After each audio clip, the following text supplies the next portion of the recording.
hello everyone আজি Parle-G বিস্কুটেৰে cake বনাও আহক তাৰ বাবে এনেদৰে মই দুটা পেকেট ললো বিস্কুটৰ আৰু এয়া জাৰ এটাতে মই ঢালি লৈছো মিক্সাৰ জাৰ এটাতে হাতেৰে ভাঙি দিছো অকনমান সৰু কৰি লৈছো আৰু এতিয়া ইয়াতে চেনি সৰু বাটিটোৱে এবাটি দি দিছো এই দুইটা বস্তু এতিয়া ভালকৈ পিছি লম মিহিকৈ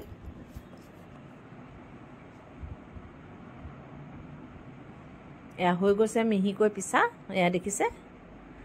এতিয়া বাউল এটাত লৈ লৈছো ষ্টিলৰ তাতে বিস্কুটৰ গুৰিখিনি ঢালি লৈছো ইয়াতে এতিয়া মই কোকো পাউডাৰ অলপ দি দিছো আপোনালোকে নিজৰ মতে দিব পৰিমাণটো কম বেছি মই অলপ কমকৈ দিছো এতিয়া এইখিনি ভালকৈ লৰাই মিহলাই লৈছো অকনমান নিমখ দি দিছো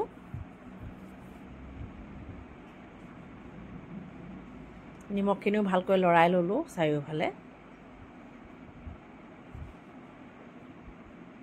এয়া দেখিছে নহয় তেল একদম অকনমান দিছো চামুচখনে এচামুচ দি দিছো আৰু এয়া বেকিং পাউডাৰ নহলে খোৱা সোডাও দিব পাৰি কিন্তু মই বেকিং পাউডাৰে দিছো এতিয়া এইখিনি ভালকৈ লৰাই দিম ধুনিয়াকৈ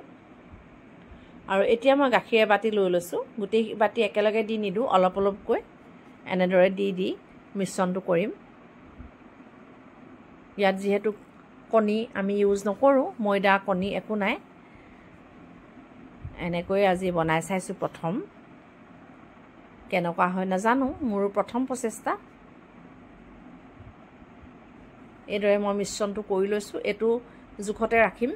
ইয়াতকৈ বেছি ডাঠ বা পাতল নকৰো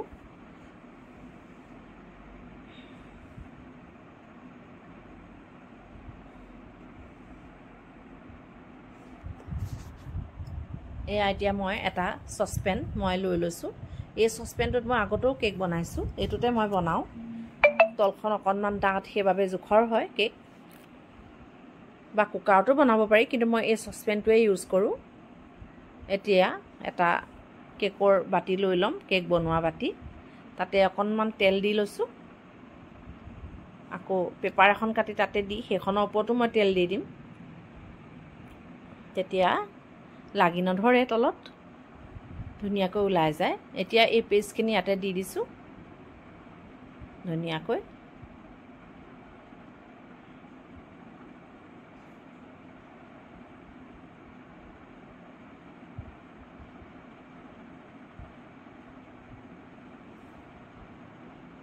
হৈ গৈছে মোৰ এতিয়া মই ড্ৰাই ফ্ৰুটছ অলপ আছিলে হেয়া দি দিছো কাজু কিশমিশ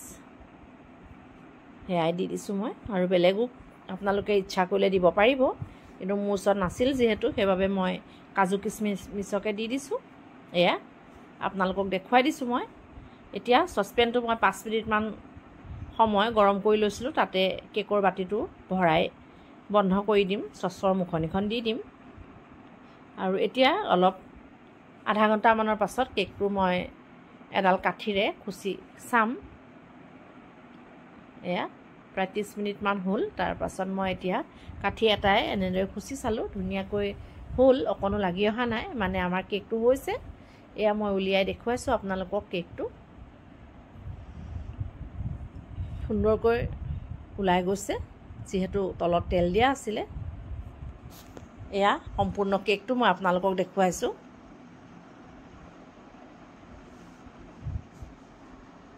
এদৰে মই এতিয়া পিচ কৰি প্লাই আপোনালোকক দেখুৱাম কেনেকুৱা কোমল হৈছে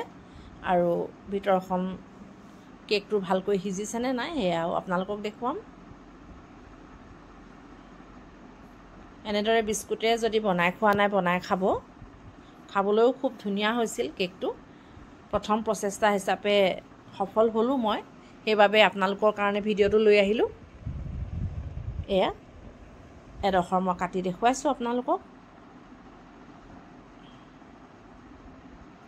এয়া দু পেকেট পাৰ্লেজি বিস্কুটেৰে এটা ধুনিয়া কেক বনালো ৰেচিপিটো যদি ভাল লাগিলে আনকো শ্বেয়াৰ কৰি দিব আৰু নতুন ভিডিওত লগ পাম